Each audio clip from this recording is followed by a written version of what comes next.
Welcome to ട്രൈറൂട്ട്. നമുക്ക് ഇന്നത്തെ B T സിയുടെ പ്രൈസ് മൂവ്മെന്റ് അനാലിസിസ് ഒന്ന് നോക്കാം. അതിനു വേണ്ടിയിട്ട് വൺ ഡേ ചാർട്ടാണ് എടുത്തിരിക്കുന്നത്. വൺ ഡേ ചാർട്ടിലെ പ്രധാനപ്പെട്ട ഏരിയാസ് മാർക്ക് ചെയ്ത് വെച്ചിട്ടുണ്ട്. നോക്കിയാൽ കാണാം ഇവിടെ ഒരു സപ്പോർട്ട് ഏരിയ ഉണ്ട്. സപ്പോർട്ട് ഏരിയ മാത്രമല്ല ഒരു ടെസ്റ്റ് നടത്താത്ത ഒരു ഏരിയയും കൂടിയായിരുന്നു. അതിലേക്ക് മാർക്കറ്റ് ജസ്റ്റ് ഒന്ന് ടാപ്പ് ചെയ്തിട്ടാണ് കഴിഞ്ഞ കുറച്ച് ദിവസങ്ങളിലായിട്ട് മാർക്കറ്റ് മുകളിലോട്ട് പോയിക്കൊണ്ടിരിക്കുന്നത്. അപ്പോൾ ആ ഒരു ഏരിയനെ സപ്പോർട്ടായിട്ട് മാർക്ക് ചെയ്യുന്നുണ്ട്. അതുപോലെ തന്നെ നോക്കിയാൽ കാണാം ഇന്നലത്തെ ഒരു ക്യാൻഡിൽ മാർക്കറ്റ് ഓപ്പൺ ചെയ്തതിന് ശേഷം താഴോട്ടേക്ക് ഇറങ്ങി വന്ന് ഒരു പ്രധാനപ്പെട്ട ഒരു സപ്പോർട്ട് ഏരിയയിലാണ് നിൽക്കുന്നത്. ആ ഒരു ഏരിയനെയും മാർക്ക് ചെയ്തിടുന്നുണ്ട്. ആ ഒരു ഏരിയയുടെ പ്രൈസ് റേഞ്ച് എന്ന് പറഞ്ഞാൽ 78,697 ആണ് ആ ഒരു ഏരിയയുടെ പ്രൈസ് റേഞ്ച് വരുന്നത്. ചെറിയ വ്യത്യാസങ്ങൾ വരാം അങ്ങോട്ടും ഇങ്ങോട്ടും. അതുപോലെ തന്നെ മാർക്ക് ചെയ്യുന്ന മറ്റൊരു ഏരിയ എന്ന് പറയുന്നത് റെസിസ്റ്റൻസ് ഏരിയ ആണ്. ഇവിടെ നോക്കിയാൽ കാണാം മൾട്ടിപ്പിൾ ആയിട്ട് മാർക്കറ്റ് വന്ന് റെസിസ്റ്റൻസ് എടുത്ത ഏരിയയും കൂടിയാണ്. ആ ഒരു ഏരിയനെ മാർക്ക് ചെയ്തിടുന്നുണ്ട്. അവിടുത്തെ പ്രൈസ് റേഞ്ച് എന്ന് പറഞ്ഞാൽ 85,396 അതുപോലെ തന്നെ 88,630 ആണ്. അതുപോലെ തന്നെ നോക്കിയാൽ കാണാം ഈ ഒരു ഏരിയയിൽ, അതായത് മാർക്കറ്റ് താഴോട്ടേക്ക് ഇറങ്ങി വരുന്ന സമയത്ത് ഒരു ട്രെൻഡ് ലൈന് റെസിസ്റ്റൻസ് എടുത്തിട്ടാണ് താഴോട്ടേക്ക് ഇറങ്ങി വരുന്നത്. അപ്പൊ അങ്ങനെ എടുത്തു വരുന്ന സമയത്ത് ക്രിയേറ്റ് ചെയ്തിരിക്കുന്ന നിയറസ്റ്റ് റെസിസ്റ്റൻസ് ആണ് ഈ ഒരു ലെവല്. പിന്നീട് മറ്റൊരു ലെവലും കൂടി ഇവിടെ കാണുന്നുണ്ട്, ഒരു ഇന്നർ ലെവൽ കാണുന്നുണ്ട്. നോക്കിയാൽ കാണാം ഈ ഒരു ലെവല് ഇന്നർ ലെവലാണ്. ഇവിടെ നിന്ന് മാർക്കറ്റ് കുറച്ച് കൺസോൾട്ടേഷൻ ഒക്കെ നടത്തി ഒരു വീഴ്ച വന്നു, വീണ്ടും മുകളിലോട്ട് പോയി ആ ഒരു ഏരിയയിൽ നിന്ന് റെസിസ്റ്റൻസ് എടുത്തിട്ടുണ്ട്. മിനിഞ്ഞാന്നും ഇന്നലെയൊക്കെ ആയിട്ട് എടുത്തിട്ടുണ്ട്. അപ്പൊ ആ ഒരു ഏരിയനെ നമ്മൾ റെസിസ്റ്റൻസ് ആയിട്ട് മാർക്ക് ചെയ്തിടുന്നുണ്ട്. ആ ഒരു ഏരിയയുടെ പ്രൈസ് റേഞ്ച് എന്ന് പറയുന്നത് 84,703 അതുപോലെ തന്നെ 82,470 ആണ്. അപ്പൊ ഇത്രയാണ് പ്രധാനപ്പെട്ട ഏരിയാസ് വൺ ഡേ ചാർട്ടിൽ മാർക്ക് ചെയ്യുന്നത്. ഇനി നമ്മൾ ചെറിയ ടൈം ഫ്രെയിമിൽ പോയിട്ട് കൂടുതൽ അനാലിസിസ് നോക്കാം. 1 അവറിലേക്ക് നോക്കുന്ന സമയത്ത് നമുക്ക് മനസ്സിലാവുന്നത് ഇന്നലെയും ആ ഒരു ട്രെൻഡ് ലൈന്, നമ്മൾ ഹയർ ടൈം ഫ്രെയിമിൽ വരച്ചിരിക്കുന്ന ട്രെൻഡ് ലൈനെ കൃത്യമായി റെസ്പെക്ട് ചെയ്തിട്ടാണ് താഴോട്ടേക്ക് വന്നിരിക്കുന്നത്.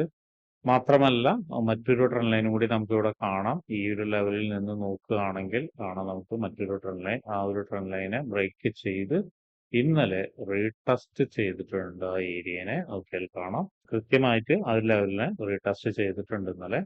ഒരു FIGയിലാണ് റീടെസ്റ്റ് നടന്നിരിക്കുന്നത്. എന്നിട്ട് അതിനുശേഷമാണ് മാർക്കറ്റ് മുകളിലോട്ട് പോകാനുള്ള ശ്രമം നടത്തുന്നത്. അപ്പോൾ 1 അവറിലെ പ്രധാനപ്പെട്ട ഏരിയാസ് ആണ് ഇനി മാർക്ക് ചെയ്യാൻ പോകുന്നത്. നോക്കിയാൽ കാണാം ഇവിടെ ഒരു സപ്പോർട്ട് ഏരിയ ഉണ്ട്. ആ ഒരു സപ്പോർട്ട് ഏരിയനെ മാർക്ക് ചെയ്യുന്നുണ്ട്. അതിന്റെ പ്രൈസ് റേഞ്ച് എന്ന് പറഞ്ഞാൽ 76,661 ആണ്. അതുപോലെ 77,951 ആണ്. ഇതാണ് ഈ ഒരു പ്രൈസ് അല്ലെങ്കിൽ ഒരു സോണിന്റെ റേഞ്ച് എന്ന് പറയുന്നത്. അത് മാർക്ക് ചെയ്തിടുന്നുണ്ട്. അതുപോലെ തന്നെ റെസിസ്റ്റൻസ് നമ്മൾ നേരത്തെ വൺ ഡേയിൽ മാർക്ക് ചെയ്ത് വെച്ചിരിക്കുന്ന റെസിസ്റ്റൻസ് തന്നെയാണ്. വേറെ കാര്യമായിട്ടൊന്നും കാണുന്നില്ല. ഇനി നമുക്ക് 50 മിനിറ്റ്സിലോട്ട് പോയിട്ട് എൻട്രി സാധ്യതകളൊന്ന് നോക്കാം. 50 മിനിറ്റ്സിലോട്ട് വരുന്ന സമയത്ത് നമുക്ക് മനസ്സിലാവുന്ന ഒരു കാര്യം എന്ന് പറഞ്ഞാൽ ഈ ഒരു ലെവലിൽ നിന്ന് ഒരു ട്രെൻഡ് ലൈൻ ക്രിയേറ്റ് ആയി വരുന്നുണ്ട്. ആ ഒരു ട്രെൻഡ് ലൈനിലേക്കാണ് ഇപ്പോൾ മാർക്കറ്റ് വന്നു നിൽക്കുന്നത്. അവിടെ ട്രെൻഡ് ലൈൻ മാത്രമല്ല, ഒരു റെസിസ്റ്റൻസ് ഏരിയയും കൂടി ഉണ്ട്, FIGയും കൂടി ഉണ്ട്. ഒരു സപ്ലൈ നടന്ന ഒരു റെസിസ്റ്റൻസ് ഏരിയയും കൂടി ഉണ്ട്. അപ്പൊ അതിനെ മാർക്ക് ചെയ്തിടുന്നുണ്ട്. അതിന്റെ ഒരു പ്രൈസ് റേഞ്ച് എന്ന് പറഞ്ഞാൽ 80,645 അതുപോലെ 81,547 ആണ്. അപ്പൊ ഇത്രയാണ് ഇതിന്റെ പ്രൈസ് റേഞ്ച് വരുന്നത്.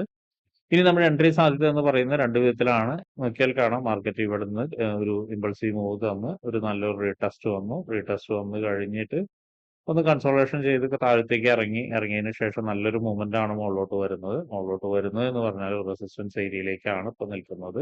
ഇനി സംഭവിക്കാൻ പോകുന്ന രണ്ട് കാര്യങ്ങളുണ്ട് പ്രധാനമായിട്ടും. ഒന്ന്, ഇതിനെ ബ്രേക്ക് ചെയ്യുക എന്ന് പറയുമ്പോൾ നല്ലൊരു ക്യാൻഡിലോടുകൂടി ബ്രേക്ക് ചെയ്ത് കഴിഞ്ഞാൽ ഒരു എൻട്രി സാധ്യത ഉണ്ട് അവിടെ. അതിനുശേഷം വരുന്ന ഒരു വീക്ക് പാറ്റേൺ, അതായത് വീക്ക് പാറ്റേൺ എന്ന് വെച്ചാൽ വീക്ക് റീടെസ്റ്റിലേക്ക് താഴോട്ടേക്ക് വരുന്ന സമയത്ത് നമുക്ക് ഒരു എൻട്രി സാധ്യത ഉണ്ട്. മിക്കവാറും ഈ ലെവലിലായിരിക്കും റീടെസ്റ്റ് വരുന്നുണ്ടാവുക, അല്ലെങ്കിൽ ഈ ഒരു ലെവലിലും വരാനുള്ള സാധ്യത ഉണ്ട്. അപ്പോൾ നമുക്കൊരു എൻട്രി സാധ്യത കാണുന്നുണ്ട്. അങ്ങനെയാണെങ്കിൽ നമുക്ക് ഈ ഒരു ലെവൽ വരെ ടാർഗറ്റ് നോക്കാം.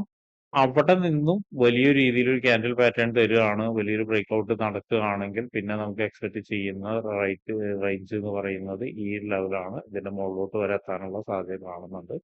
അപ്പൊ ഇതാണ് ഒരു ബൈ എൻട്രി എന്ന് പറയുന്നത്. ഇനി ഒരു സെൽ എൻട്രി എന്ന് പറയുന്നത് ഇവിടെ നിന്ന് നല്ലൊരു മൂവ്മെന്റ്. നല്ലൊരു മൂവ്മെന്റ് എന്ന് പറയുമ്പോൾ നമ്മൾ ശ്രദ്ധിക്കേണ്ട കാര്യം എന്താണെന്ന് വെച്ചിട്ടുണ്ടെങ്കിൽ നോക്കിയാൽ കാണാം ഈ ഒരു ലെവൽ എന്ന് പറയുന്നത് നല്ലൊരു ഇമ്പൾസീവ് മൂവ്മെന്റ് ആണ്. അപ്പോൾ ഒരു പക്ഷേ റീടെസ്റ്റിനും ആയിരിക്കാം താഴോട്ടേക്ക് വരുന്നുണ്ടാവുക. റീടെസ്റ്റിന് വരുന്നിട്ട് ഇവിടെ നിന്നൊരു കൺഫർമേഷൻ കിട്ടിക്കഴിഞ്ഞാൽ വീണ്ടും നമുക്ക് ഒരു എൻട്രി എടുക്കാവുന്നതാണ്. എന്നിട്ട് നേരത്തെ പറഞ്ഞ പോലെ ടാർഗറ്റും മറ്റു കാര്യങ്ങളൊക്കെ വെക്കാവുന്നതാണ്. അതൊന്ന് ഓർമ്മയിലിരിക്കുക.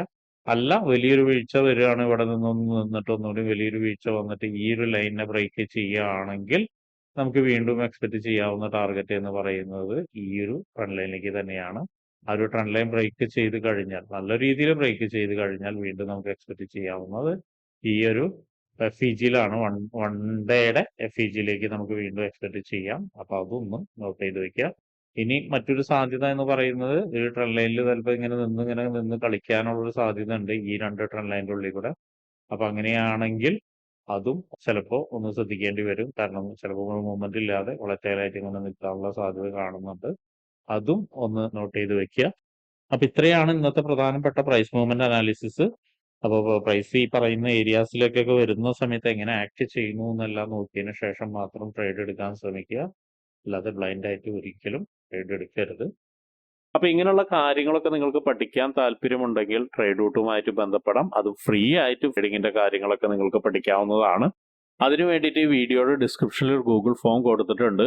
ആ ഗൂഗിൾ ഫോം കൃത്യമായി വായിച്ച് അതിലുള്ള കണ്ടീഷൻസ് ഒക്കെ ഓക്കെ ആണെങ്കിൽ മാത്രം ഫിൽ ചെയ്യുക. അതോടൊപ്പം തന്നെ ഡിസ്ക്രിപ്ഷനിലുള്ള വാട്സപ്പ് ചാനലിൽ നിങ്ങൾക്ക് ജോയിൻ ചെയ്യാവുന്നതാണ്. അവിടെ ട്രേഡ് റൂട്ടിന്റെ അപ്ഡേറ്റ്സ് ലഭിക്കുന്നതാണ്. അപ്പൊ എല്ലാവർക്കും ഇന്നൊരു പ്രോഫിറ്റബിൾ ഡേ ആവട്ടെ എന്ന് ആശംസിക്കുന്നു.